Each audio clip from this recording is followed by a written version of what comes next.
Hoy exploraremos uno de los casos más perturbadores de la historia paranormal reciente. Una pequeña casa perdida en un vecindario común, donde ninguna, ha logrado pasar una noche completa con vida. Lo que están a punto de escuchar no es una historia, ni una leyenda urbana. Es un expediente, un caso documentado, lleno de reportes policiales, testigos y archivos que nunca debieron salir a la luz. La propiedad está en un barrio tranquilo, a las afueras de Raven Hollow. Durante años fue considerada simplemente la casa número 38. Nadie hablaba de ella, nadie la señalaba, nadie la quería. Los vecinos cuentan, en susurros, que siempre sintieron un ambiente distinto cuando pasaban frente a ella. Los perros evitaban la acera, los niños cruzaban la calle y los adultos preferían no mirar. La primera familia conocida fueron los Morrow, un matrimonio joven con una hija pequeña. Se mudaron un lunes a la mañana. El martes al amanecer, la policía recibió un llamado del propio padre, aterrorizado, diciendo solo: "La casa no nos deja salir". Cuando la patrulla llegó, la puerta estaba abierta. No había señales de violencia, no había cuerpos, no había nada. Desde ese día, los Morrow fueron registrados como desaparecidos. El caso se cerró por abandono voluntario y nadie más lo mencionó.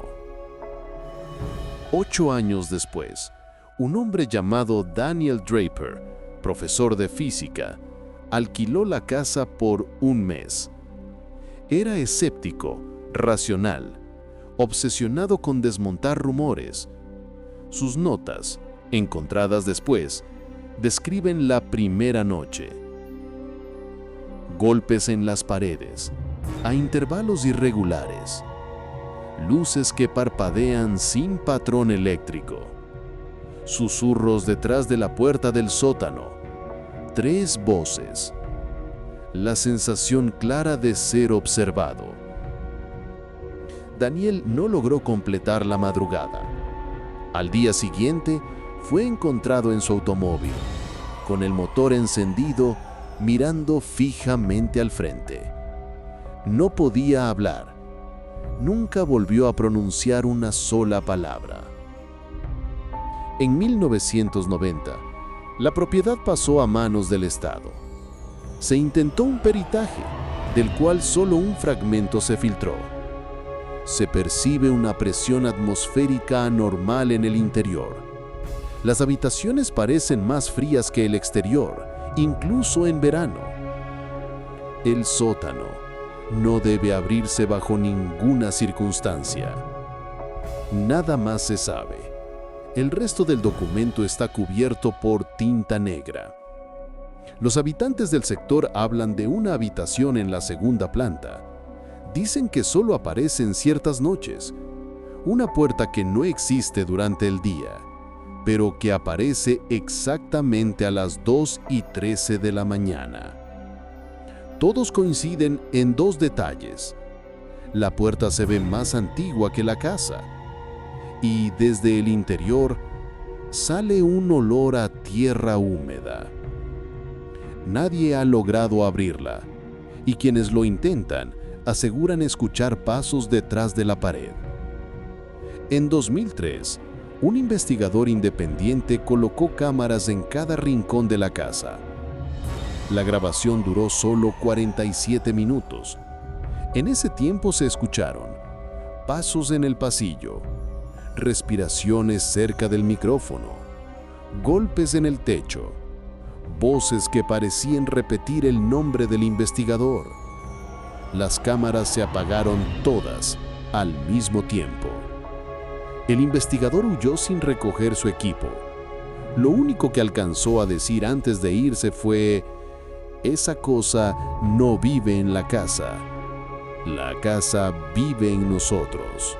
En el año 2011, el condado aprobó una pequeña financiación para resolver, de una vez por todas, el misterio de la casa. Ningún oficial quería liderar el proyecto. Finalmente, el cargo recayó en la detective Marlene Ashford, una veterana con 20 años de experiencia en desapariciones. Ashford no creía en fantasmas, pero sí creía en patrones, y los de esta casa eran demasiado consistentes para ignorarlos. Con ella trabajaban Samuel Calderón, técnico en sonido forense; Luz Mendieta, experta en perfiles criminales; Tommy Roswell, historiador local.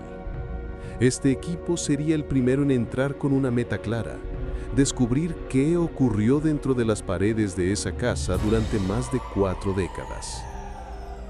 Antes de ingresar, entrevistaron a Earl Townsend, un anciano que había vivido en la calle desde 1968. Earl encendió un cigarrillo y dijo: «Esa casa no siempre estuvo ahí, o no de la forma en la que la vemos ahora».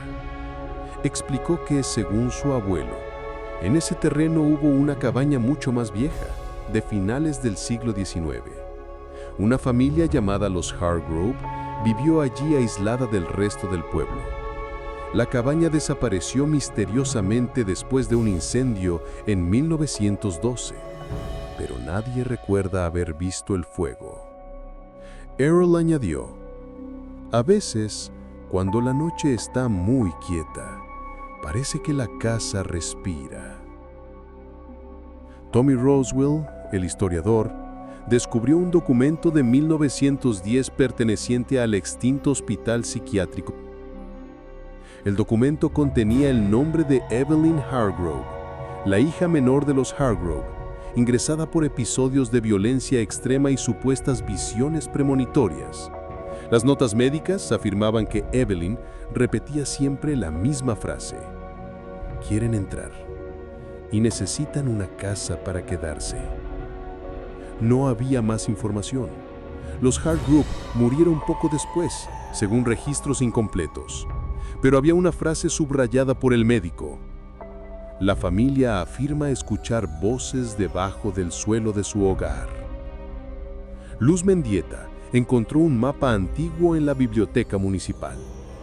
En él aparece el terreno marcado como propiedad clausurada por actividad espiritual. Era una anotación hecha por un sacerdote de la época, el padre Alistair Grimes, un hombre obsesionado con exorcismos y fenómenos extraños.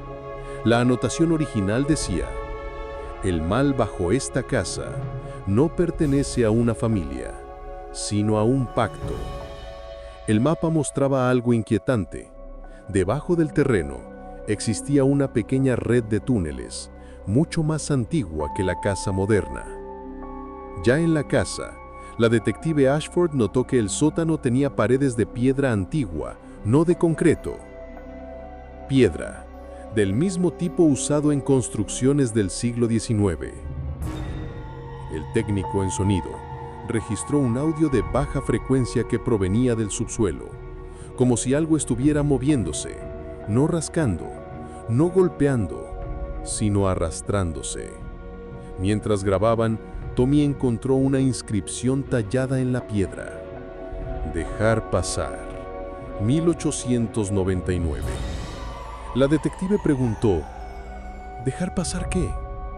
Tommy tragó saliva: «Nada que querramos conocer». Después de ese episodio, Eddie reportó que el murmullo en el audio parecía decir la frase: «dejar pasar». Después de ese episodio, nada fue igual en el equipo. Todos comenzaron a sentir tensión. No podían explicar sus pesadillas como simple memorias. La detective Ashford se movía por la casa con un sentido de urgencia, como si su mente la presionara para descubrir lo que la casa quería que entrara por la ventana. Al principio, los reportes hablaban de que la ventana aparecía en el piso 2 de la casa. El equipo decidió grabar toda la segunda planta durante la noche. Si la habitación aparecía, debía quedar en registro. A las 2:13 a.m., exactamente, las cámaras captaron algo imposible. La pared del pasillo comenzó a abrirse, la pintura se hundió, las tablas crujieron y una puerta delgada y oscura emergió lentamente, como si la casa estuviera creciendo una pieza nueva. La detective Ashford, terrorizada, anotó: «Esa puerta no tiene pomo, se abre sola». Y antes de que nadie pudiera moverse, la puerta se abrió con un suspiro humano. Del interior salió aire denso, húmedo, con olor a tierra y un murmullo tan bajo que solo Eddie logró escucharlo en la grabación: «Quédate». Cuando Tommy revisó las listas de desaparecidos descubrió un patrón escalofriante. Cada 7 años, exactamente, una persona desaparecía cerca o dentro de la casa. Hasta ahora iban 14 personas, ninguna encontrada. Las fechas coincidían con los reportes de familiares, policías, notas periodísticas y registros médicos. La detective Ashford dijo: «Esta casa no expulsa a la gente, la casa la guarda». Tras presenciar la aparición de la puerta de las 2:13 a.m., el grupo decidió que debían investigar lo que había detrás antes de rendirse. La detective Ashford, pese al miedo, ordenó: «Nos vamos al sótano primero. Si la casa tiene un origen, está ahí». Eddie cargó su grabadora de alta sensibilidad. Luz tomó notas rápidas, mientras su mano temblaba ligeramente. Tommy llevaba un pequeño maletín con herramientas arqueológicas, convencido de que encontrarían algo antiguo. Las escaleras crujían como si protestaran ante cada paso. A medida que bajaban, la temperatura descendió casi 12 grados. Eddie detuvo al equipo. «Escuchen». El micrófono captaba un sonido continuo, un roce lento, como uñas arrastrándose sobre la piedra. Luz tragó saliva. «¿Eso viene del túnel?» Tommy alumbró una sección del muro. Había marcas, no de una herramienta, no de un animal, sino de dedos humanos enrojecidos por la fricción. El sonido aumentó. Ashford tocó una parte del muro y notó que sonaba hueco, como si detrás hubiera un espacio vacío. «Tommy, rompe esto». Tommy usó un pequeño martillo y tras varios golpes, un fragmento de piedra se desprendió. Del agujero salió un olor putrefacto, viejo, que no parecía pertenecer a nada vivo. Detrás de la pared había un pasadizo, estrecho, construido con piedras antiguas, más viejas que la fecha oficial del pueblo. La linterna iluminó un túnel oscuro que descendía en espiral. Mientras avanzaban, Luz notó símbolos tallados en las paredes. Figuras humanoides sin rostro, manos extendidas en posición de súplica, círculos concéntricos que parecían moverse con la luz. Una frase en latín deteriorado: «Non dormiunt, expectant». No duermen, esperan. Tommy explicó: «Esto es demasiado antiguo. No pertenece a esta región. Es como si... ¿Cómo si qué, Tommy?», preguntó Ashford. «Como si la familia Hargrove hubiera abierto algo que ya existía aquí». El túnel desembocaba en una sala amplia, circular, iluminada por las linternas temblorosas. En el centro había un pozo de piedra, sellado con tablas viejas, aseguradas con clavos oxidados. Pero lo más inquietante fue lo que encontraron alrededor. 14 marcas en el suelo, 14 nombres escritos con tiza antigua, 14 desaparecidos. Luz se arrodilló para leer uno por uno: Morrow, Draper, Coleman, Higgins, Fulton. Todos están aquí, dijo con un hilo de voz. Eddie retrocedió. Hay algo dentro del pozo. ¿Lo escuchas?, preguntó Ashford. No, lo siento. Respirar. Un golpe sordo resonó desde dentro del pozo. Luego otro. Las tablas vibraron, levantándose levemente, como si algo empujara desde abajo. Tommy gritó: «¡No se acerquen!». Pero ya era demasiado tarde. Una de las tablas se partió. Del hueco emergió una mano, pero no una mano humana. Era delgada, extremadamente larga, cubierta de tierra húmeda, y se movía como si estuviera reconociendo el aire después de años sellada. Eddie retrocedió gritando: «¡Eso no es posible! ¡Eso no es posible!». Entre golpes y grietas, una voz salió del pozo. Primero débil, luego más clara. La casa me dio forma. La detective Ashford, paralizada, apenas pudo murmurarlo. No es un fantasma. Es algo que se alimenta de las personas que entran. Tommy añadió: la casa fue construida sobre este pozo, como un recipiente. Lo que vive allá abajo usa la casa como un señuelo, una trampa. Las tablas explotaron hacia afuera. Algo enorme, oscuro, se movió dentro, como un cuerpo deformado compuesto de sombras y tierra.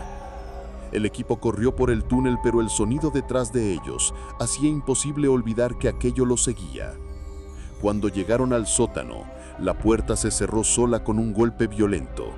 Ashford gritó: «La casa no quiere que salgamos». Eddie, desesperado, forcejeó con la cerradura hasta que cedió.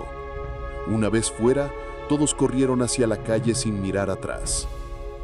La casa fue clausurada al día siguiente. No quedó registro público. Todo se archivó en un expediente llamado La Casa de las 2:13 a.m. El equipo nunca volvió a hablar públicamente. Tommy renunció. Eddie dejó de trabajar en audio. Luz se mudó a otro estado.